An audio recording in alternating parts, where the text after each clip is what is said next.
Hi, I'm Beth from Restyled Pieces Boutique. Welcome back to my channel. Today I'm going to be making over a French Provincial dresser and a headboard.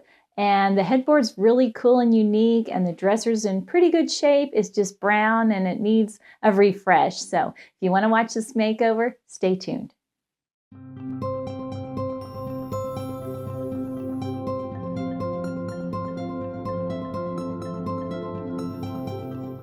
So I started off just getting a sticker off the top of this even before I cleaned it because I didn't want to just kind of wipe that gummy stuff into my surface. So I used my painter's tool, scrape that right off, and then when I clean it, it'll come right off easily. So the drawers are flopping. Nobody wants floppy drawers. So I took that off to see what the problem is. If you look at the back, there should be a plastic drawer guide. It keeps the drawer on the track. This one has it. You can tell it's not floppy. So there it is. It's just a little plastic guide, and it has like little hook-like legs on it, and it keeps that drawer all the way on that drawer glide all the way out. So I'm going to have to replace that one. Checking the other ones. Oh, got another floppy one. Nope, that one's good. Number 4 drawer, and I number the drawers underneath, of course. 1, 2, 3, 4. I'm on the 4th drawer. It's floppy, so it's going to need one. And then the 5th one's just fine. So I know I need 2 drawer guides. And so I write that on my list. And here I'm taking off my hardware and putting it in my little bucket. So I'll know where the hardware is and the screws are, because I do want to reuse this hardware. I like this French Provincial hardware on a French Provincial dresser.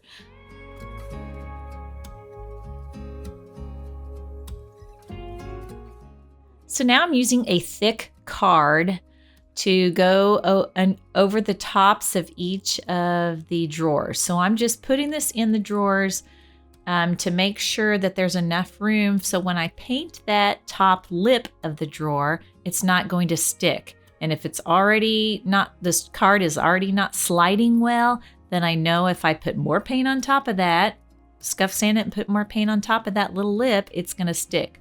So I wrote down on my list, that's the second thing to do, is to check that. I'm checking all the dovetails here to make sure they're secure. And then I'm going to be noting that if there's anything that needs to be fixed so I don't forget those things while I'm in the process of refinishing. So I actually happen to have the exact correct guide as this one. There's different sizes and different types of guides, and I rarely find that I have on hand the one that exactly fits, but this one does. So I'm removing this guide that is broken, and then I'm putting see those little legs, they just hook in there to the drawer glide. So I'm marking my holes, and I'm going to install this in the back, and then it should be fine.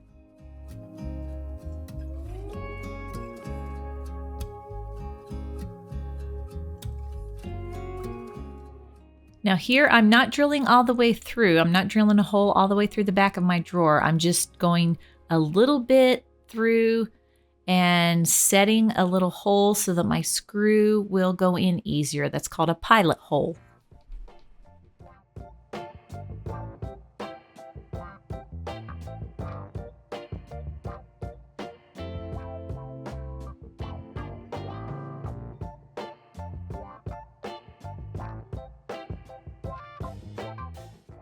And now let's see how it works when I pull it out. Yes, no more floppy drawers. Success.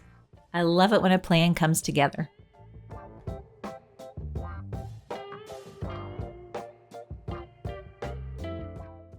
I'm cleaning my piece with Pure Power from Farmhouse Paint. It's a cleaner and degreaser, and it's really important to clean your pieces before you start sanding or refinishing so that you don't grind any of that dirt or old wax that's on that piece into the surface.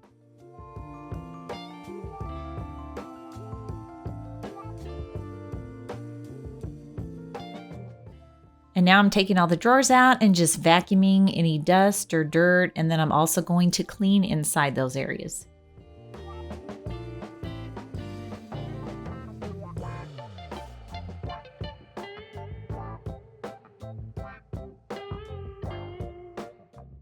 And let's not forget about the headboard. So I'm cleaning this all off with my Pure Power and rinsing it with water. So I have water here and I'm just going and spraying the whole surface, the surfaces that I'm painting.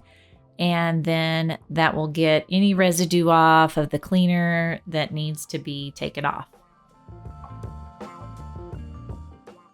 As I'm cleaning the underside, I realized that one of the glides underneath the feet are missing. So I'm just going to take these off. Another one's a little bit cracked. And so I'm just going to replace those with the glides that I have on hand.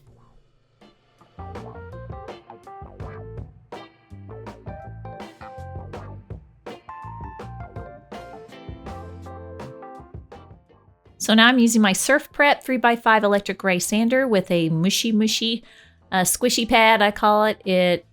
And I'm using about 180, I believe, 150, 180 to scuff sand my entire piece. Those squishy pads are really beneficial when you have a surface that is curved or has recessed areas or ridges, and it just conforms to those spaces. Scuff sanding the whole piece will help rough up my surface and get anything off of there that's a little bit of an imperfection, so that when I go to put my paint on, after I've cleaned all this off, dusted all this off, and I go to put my primer and paint on, then everything will adhere properly to my piece.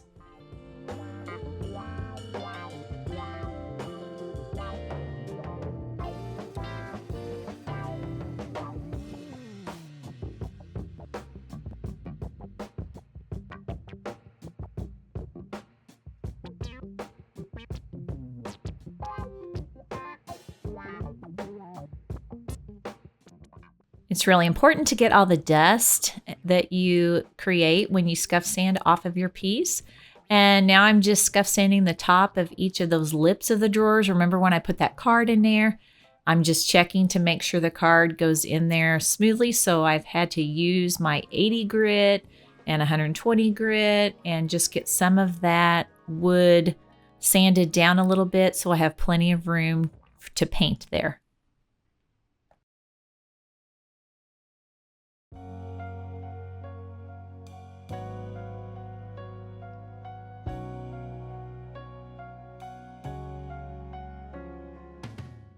So I did not show this. One night when I went out in the garage, I saw some veneer and I just started plucking it off because it was coming off at the top and there was just no way I was going to be able to glue that on. So I cut that little section off, removed it, and then I'm going to be using Bondo wood filler, which is an all-purpose wood filler, and it dries to a rock hard finish.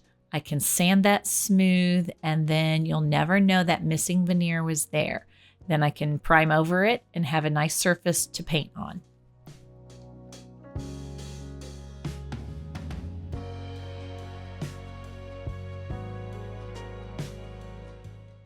Bondo is very stinky. I like to use my respirator when I use Bondo, and definitely use gloves because you'll have very sticky hands.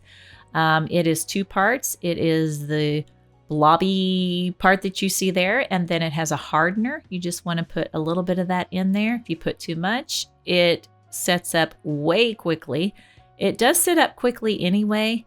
It gets hard within probably, I don't know, maybe 10 minutes, something like that. So you have to work fast with your area that you're filling.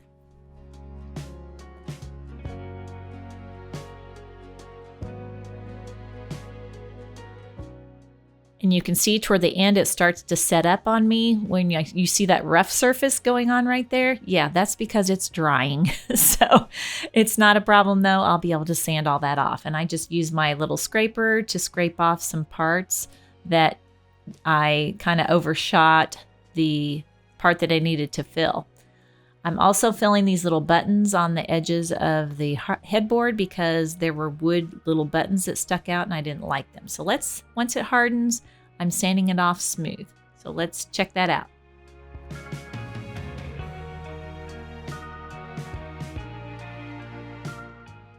Nice and smooth and ready for primer. I'm going to my next step, which is to be taking all these drawers out, and then I'm taping them up because I'm leaving my drawers in the piece. The fronts of the drawers are flush with the frame of the piece, so I like to spray with those drawers in. I know a lot of people some people just tape up the first inch or two of their drawers behind the front of the drawer, but I like to tape up the whole drawer. I've just had too many times when I've pulled that out to spray my upper lip and the side edges of the drawer. I've had too many times when I've got overspray, and it's just easier and it doesn't take me any time to use this Scotch tape and plastic and wrap it up and then stick it back in my piece, and then it's well protected when I'm going to spray. I wrapped up all my drawers, and now it's time to prime. I am using Restyled Stain Eliminating Primer in gray. It's a really light gray, and I am using my Q5 Fuji Platinum sprayer. It's a super good sprayer. It has several adjustments you can make so you can get a nice finish. A nice finish means when you're spraying is that your spray comes out in more like a mist than a splatter. And there's adjustments on there that you can use to help you achieve that kind of spray.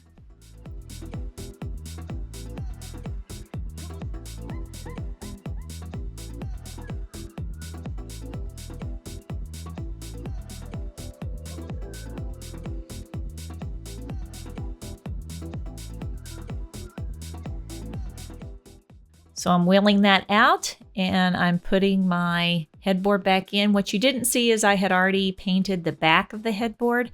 So now I'm painting the front. So this primer gives you a nice smooth surface. It evens out your surface so that when you spray your paint, it will give you a better finish. And it also blocks bleed through.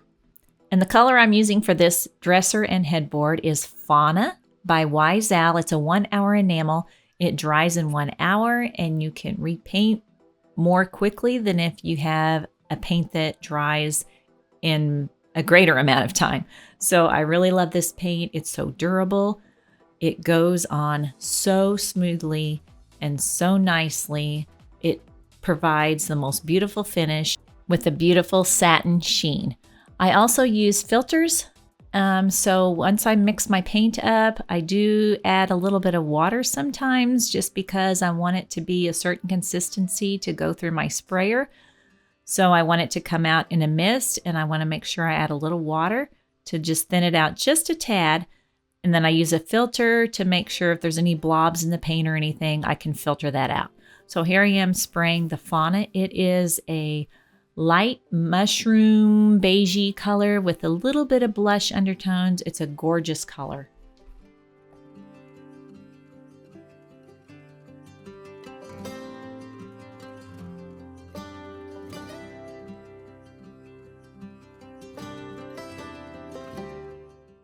I do keep my garage door open just about 2 or 3 feet, and then I put a fan facing outward so that some of those fumes go out. It's a low VOC paint, but you still need to wear a respirator. You don't want any of that spray dust going into your lungs. So always wear a respirator and be safe and take care of your health. So the next day, I'm just adding some drawer liners to each of these drawers. It is a very clean dresser on the inside, but I just think adding drawer liners adds a really special touch, and it's a nice detail to have when you're refinishing furniture.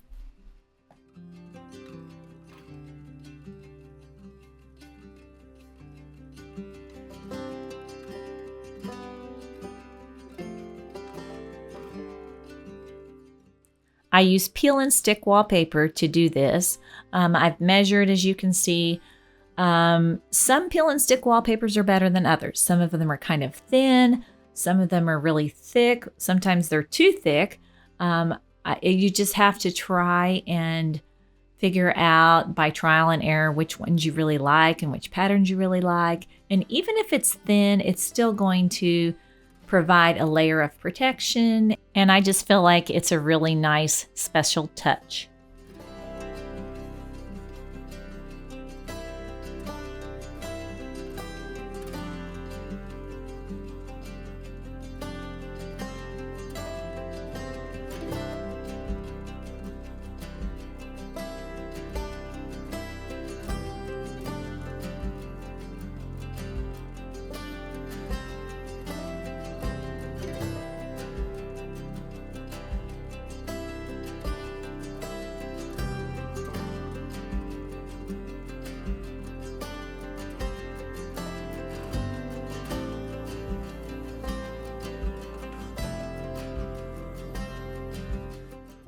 Here I'm using Wiseowl Furniture Salve in Lemon Verbena. I love this scent.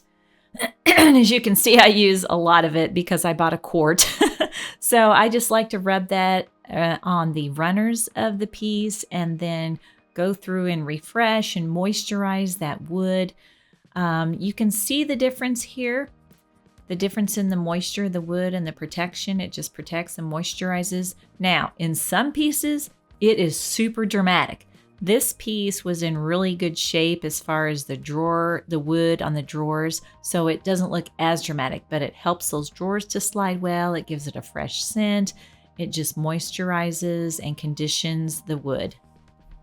And next I'm adding the hardware back on. I was cleaning it up with vinegar and water and boiling it and wiping it with my steel wool 00040 steel wool because it's nice and fine. And it didn't clean up as much as I wanted.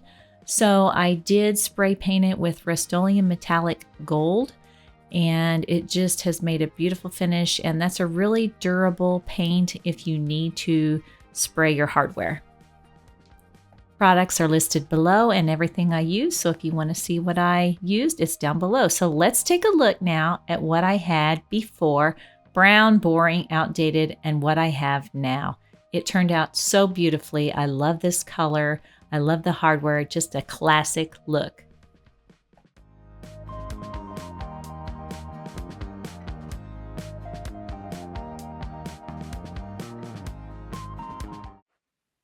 Thanks so much for joining me today at Restyled Pieces Boutique. If you'd like to subscribe to my channel, just push that subscribe button down below and you'll get notified when my videos come out. I will see you next time. Bye-bye.